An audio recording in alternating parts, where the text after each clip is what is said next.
The Shadow Foreign Affairs Minister Penny Wong was visiting Indonesia and has been speaking with political reporter Julie Doyle.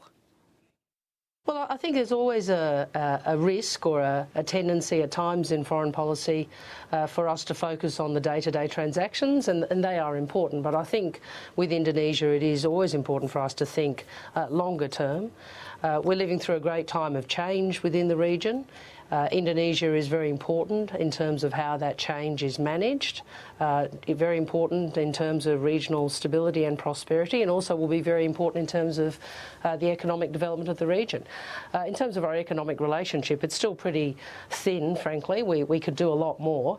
Australia invests more in New Zealand than we do in Indonesia, which I think is a useful fact to remind us that there's plenty more that can be done to broaden the relationship economically. What about, you've mentioned Indonesia being a major regional power and exercising leadership and influence. Do you see Indonesia taking a role in disputes in the region, such as the South China Sea?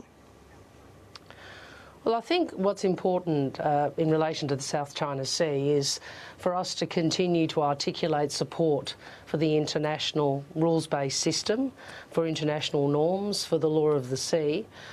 This is what is important when it comes to the South China Sea.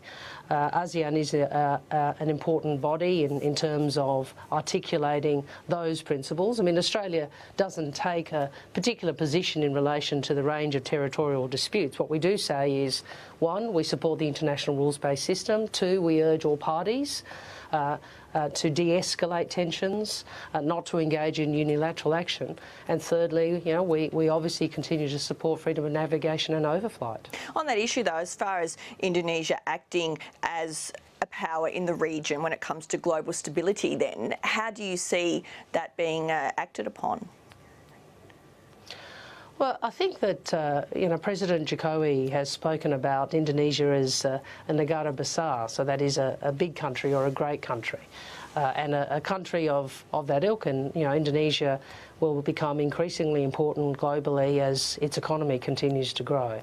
It does have an influence in international affairs. It has an influence in articulating why the rules-based system is important, and also an interest in working to ensure disputes, and there are disputes in the region, that those disputes are negotiated peacefully and without any unilateral action being taken to escalate them.